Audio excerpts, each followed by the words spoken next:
Hello everyone, study with পুনির চ্যানেলে তোমাদের সবাইকে ওয়েলকাম। আজকে আমি তোমাদের সঙ্গে ক্লাস ষষ্ঠ শ্রেণীর সমাজ বিচিত্রা পাঠ্যপুস্তক বইয়ের পাঠ নং 13 ভারতের শাসন ব্যবস্থার গঠন এই পাঠটির আমি অনুশীলনী তোমাদের সঙ্গে আলোচনা করব। এন্ড আমার চ্যানেলে যে তোমরা নতুন কেউ ভিজিট করে থাকো তাহলে আমার অবশ্যই চ্যানেলটাকে লাইক শেয়ার অ্যান্ড সাবস্ক্রাইব করে নেবে পরবর্তী নোটিফিকেশন পাওয়ার জন্য। তাহলে চলো আজকে আমি তোমাদের সঙ্গে এই পাঠটির অনুশীলনী আলোচনা করব অ্যান্ড সঙ্গে এই পার্টির এক্সট্রা কোশ্চেনও তোমাকে প্রোভাইড করে দেব। তাহলে দেখে নাও, অনুশীলনী 1 নম্বর দেওয়া হলো যে নিচে প্রশ্নগুলির উত্তর দাও। বাড়িতে বা বিদ্যালয়ে কোনো নীতি নিয়ম না থাকলে কি হবে? তাহলে আনসারে বলবে তুমি বাড়িতে কোনো নীতি নিয়ম না থাকলে বা বিদ্যালয়ে না থাকলে ঝগড়াঝাটি এবং বিশৃঙ্খলা দেখা দেবে। একইভাবে বিদ্যালয়ে কোনো নীতি নিয়ম না থাকলে বিদ্যালয়ের কাজকর্ম অচল হয়ে পড়বে এবং বিশৃঙ্খলা দেখা দেবে। তারপর নেক্সট খ নম্বর কোশ্চেন হলো যে শাসন ব্যবস্থাটা কি? আনসারে বলবে মূলত সিদ্ধান্ত গ্রহণ করা, সামাজিক জীবনকে বিভিন্ন নীতি নিয়মের দ্বারা পরিচালিত করা এবং নীতি নিয়মগুলোকে মেনে চলাকে নিশ্চিত করার প্রক্রিয়াকে শাসন ব্যবস্থা বলা হয়। কোশ্চেন নাম্বার গ হলো সরকারি বা কি? আনসারে বলবে যে ব্যবস্থা শাসন কার্যকে সুচারুরূপে পরিচালিত করার জন্য নীতি নিয়ম গড়ে তোলে এবং সেগুলো মেনে চলতে বাধ্য করে, সেই ব্যবস্থাটাই হলো সরকার। তারপর নেক্সট 2 নম্বর হলো যে তুমি বসবাসকারী অঞ্চলটিতে স্থানীয় প্রশাসন রয়েছে কি এবং এটি কি কি কাজ করে? তাহলে আনসারে বলবে যে হ্যাঁ, আমাদের অঞ্চলে একটি পৌরসভা আছে। আমরা শহরাঞ্চলে বাস করি। আমাদের পৌরসভা প্রধানত নিম্নলিখিত কাজগুলো করে। 1 নম্বর দিয়ে বলতে পারো হাট বাজার নির্মাণ ও রক্ষণাবেক্ষণ করে। নাম্বার 2 হবে বিশুদ্ধ পানীয় জল এবং বৈদ্যুতিক ও সোলার আলোর ব্যবস্থা করে। 3 নম্বর হবে উদ্যান, খেলার মাঠ, গ্রন্থাগার ইত্যাদি রক্ষণাবেক্ষণ করে। 4 নম্বর হবে গাড়ি মোটর, রিক্সা, অটো রিক্সা ইত্যাদি পার্কিংয়ের ব্যবস্থা করে। 5 নম্বর হবে রাস্তাঘাটের আলো ব্যবস্থা করে। 6 নম্বর হবে নালা নর্দমা, রাস্তাঘাট, প্রস্রাবাগার, শৌচাগার ইত্যাদি নির্মাণ ও সংস্থা সাধারণ করে রক্ষণাবেক্ষণ করে। তারপর নেক্সট অনুশীলনী 2 দেখে নাও। 2 এর 1 নম্বর হলো নিচে প্রশ্নগুলির উত্তর দাও। একটি সরকারের প্রধান অঙ্গগুলো কি কি? তাহলে আনসারে বলবে একটি সরকারের প্রধান অঙ্গ 3টি: বিধানমণ্ডল, কার্যপালিকা এবং ন্যায়পালিকা। কোশ্চেন নাম্বার খ হলো যে একটি সরকারের 3টি অঙ্গ কিভাবে কাজ করে? আনসারে বলবে একটি সুস্থ প্রশাসন ব্যবস্থা প্রতিষ্ঠার জন্য একটি সরকারের 3টি অঙ্গই একটির সঙ্গে অপরটি পৃথক থেকে একসঙ্গে সংহতি রেখে কার্য সম্পাদন করে। একে আমরা ক্ষমতার পৃথকীকরণ বলে জানি। এই ব্যবস্থা সরকারের অঙ্গ 3টির মধ্যে ক্ষমতার নিয়ন্ত্রণ এবং ভারসাম্য রক্ষা করে চলে। কোশ্চেন নাম্বার গ হলো যে কেন্দ্রীয় এবং রাজ্য স্তরে একটি সরকারের 3টি অঙ্গের গঠন কী ধরনের হয়? তাহলে আনসারে বলবে কেন্দ্রীয় এবং রাজ্য স্তরে একটি সরকারের 3টি অঙ্গের গঠন নিম্নরূপ। তাহলে প্রথম দেখে নাও, কেন্দ্রীয় সরকার দেওয়া হলো টেবিলের মধ্যে। কেন্দ্রীয় সরকারের আন্ডারে কি কি পর দেখো না, কার্যপালিকা আছে, গঠন রাষ্ট্রপতি, প্রধানমন্ত্রী, নেতৃত্বাধীন মন্ত্রী পরিষদ। তারপর হবে বিধানপালিকা, সংসদ, লোকসভা ও রাজ্যসভা। তারপর হবে ন্যায়পালিকা, উচ্চতম ন্যায়ালয়। রাজ্য স্তরে থাকবে রাজ্য সরকার। তারপর হবে কার্যপালিকা, রাজ্যপাল, মুখ্যমন্ত্রী, নেতৃত্বাধীন মন্ত্রীর পরিষদ। বিধানসভা পালিকা, বিধানসভা, বিধান পরিষদ। ন্যায়পালিকা, উচ্চ ন্যায়ালয় থাকবে। ঠিক আছে, এইভাবে তোমরা টেবিলটা লিখবে। ঘ নম্বর কোশ্চেন হলো ক্ষমতার পৃথকীকরণ বলতে কী বুঝো?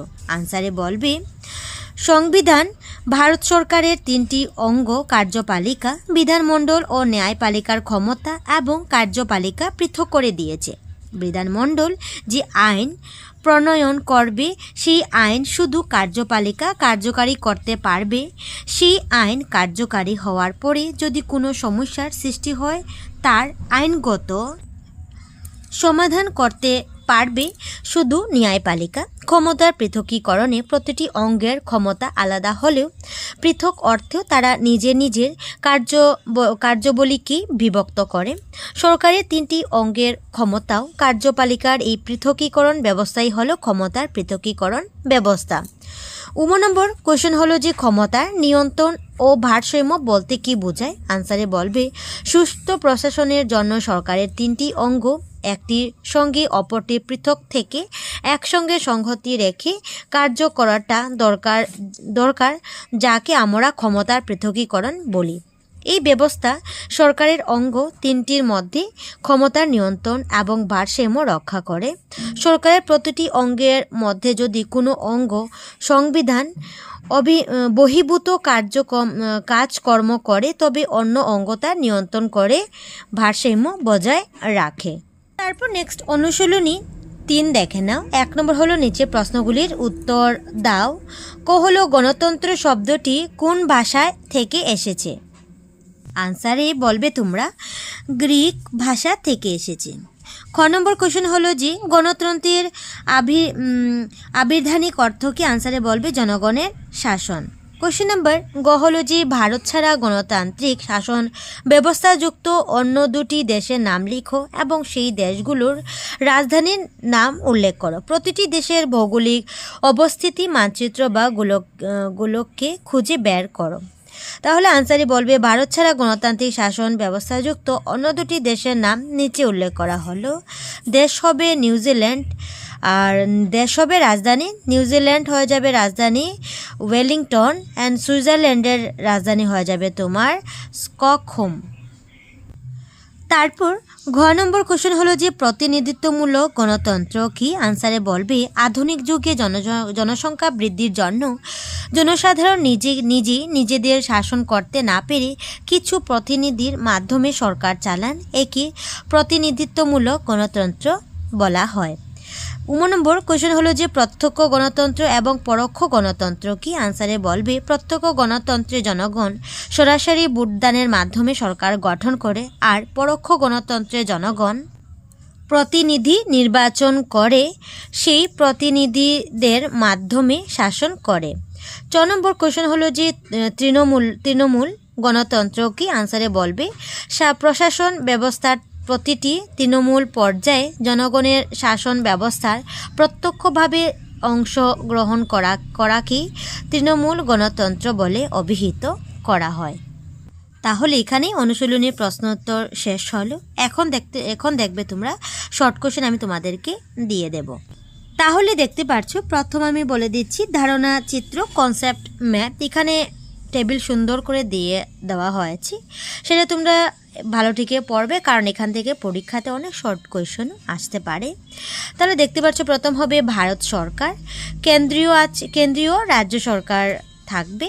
তারপর কেন্দ্রীয় রাজ্য সরকারের মধ্যে 3টা অঙ্গ থাকবে, যে অঙ্গ হলো কার্যপালিকা, বিধান পালিকা এবং ন্যায়পালিকা। তারপর কার্যপালিকার মধ্যে 2টা থাকবে, যে গঠন রাজ্য। কেন্দ্রীয় রাষ্ট্রপতি প্রধানমন্ত্রী নেতৃত্বাধীন মন্ত্রিপরিষদ। তারপর হবে গঠন রাজ্যে হয়ে যাবে তোমার রাজ্যপাল মুখ্যমন্ত্রী নেতৃত্বাধীন মন্ত্রিপরিষদ।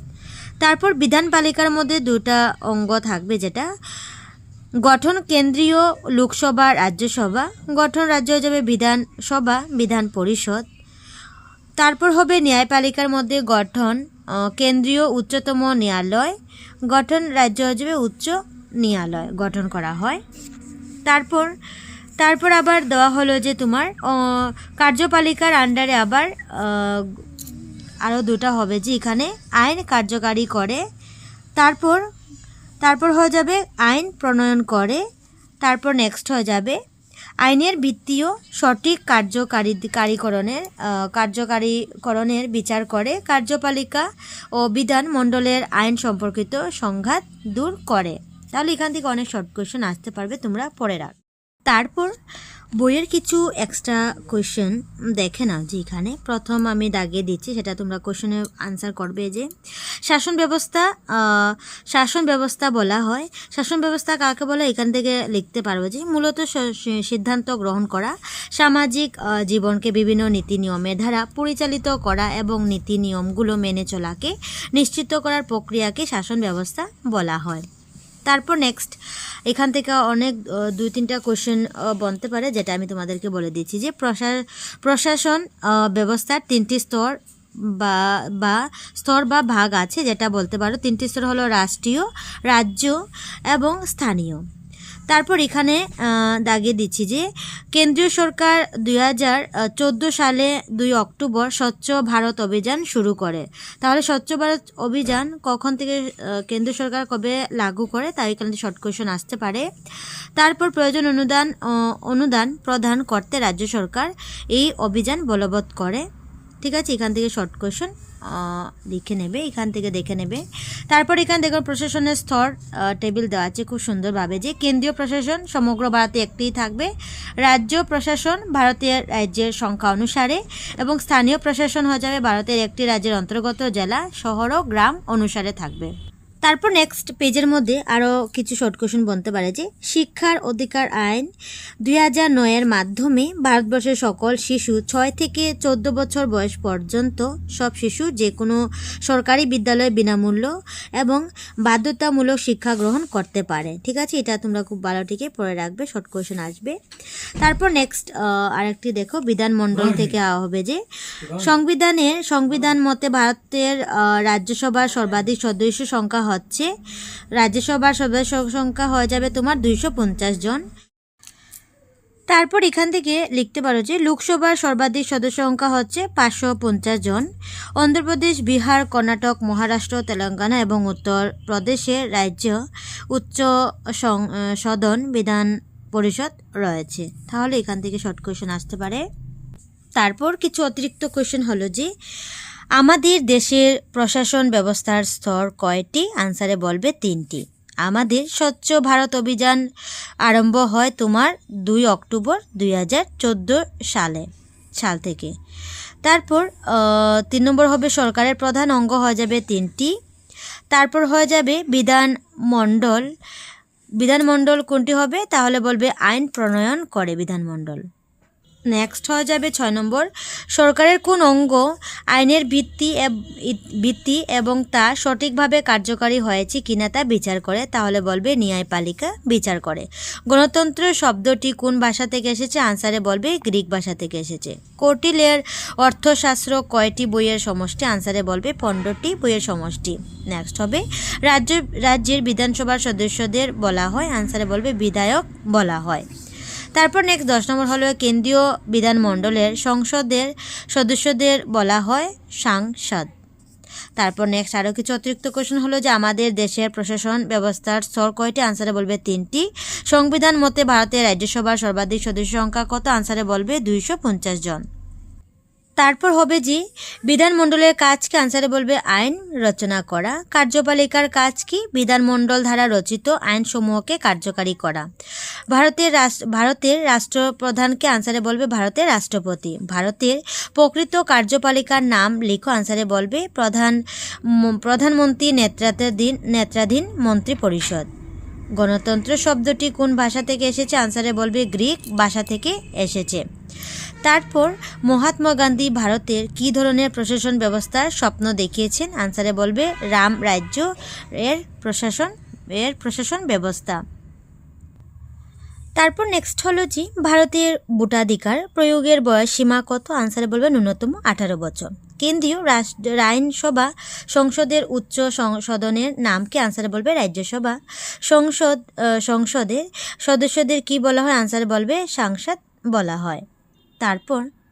তারপর নেক্সট 2-3 মার্কের কোয়েশ্চেন আসতে পারে যে একটি সরকারের প্রধান অঙ্গ 3টি কী কী, আনসারে বলবে কার্যপালিকা, বিধানমণ্ডল এবং ন্যায়পালিকা। তারপর নেক্সট হলো যে ভারতের কেন্দ্রীয় বিধানমণ্ডলের সংসদের সদন দুটি কী কী, উচ্চ সদন কোনটি? আনসারে বলবে সদন দুটি হলো রাজ্যসভা এবং লোকসভা।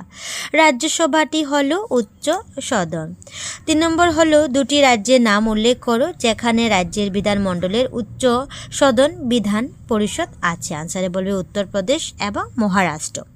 বিধানমণ্ডলের কাজকে আনসারে বলবে বিধানমণ্ডল আইন প্রণয়ন করে, কখনো কখনো পুরনো আইনের ধারা সংশোধন করে এবং নতুন কিছু ধারা সংযোজন করে। জনসাধারণের দ্বারা নির্বাচিত বিধানমণ্ডলের প্রতিনিধিরাই সাধারণত এই কাজগুলো করে। তারপর একটি হলো যে ভারতবর্ষের 3 ধরনের ন্যায়পালিকা আছে, এগুলি কী কী? আনসারে বলবে জেলা পর্যায়ে জেলা আদালত, রাজ্য পর্যায়ে উচ্চ আদালত এবং কেন্দ্রীয় পর্যায়ে উচ্চতম আদালত। ইংরেজি ডেমোক্রেসি শব্দটি দুটি গ্রিক শব্দ ডেমো এবং ক্রেটাস থেকে এসেছে। শব্দ দুটির অর্থ কী কী? আনসারে বলবে ডেমো অর্থ হলো জনগণ এবং ক্রেটাস অর্থ হলো শাসন বা ক্ষমতা। সুতরাং ডেমোক্রেসি অর্থাৎ গণতন্ত্র হলো জনগণের শাসন বা ক্ষমতা। তাহলে ভিডিওটা আমি এখানেই শেষ করলাম। কেমন লাগলো ভিডিও অবশ্যই আমাকে কমেন্টে জানাবে। তাহলে টাটা।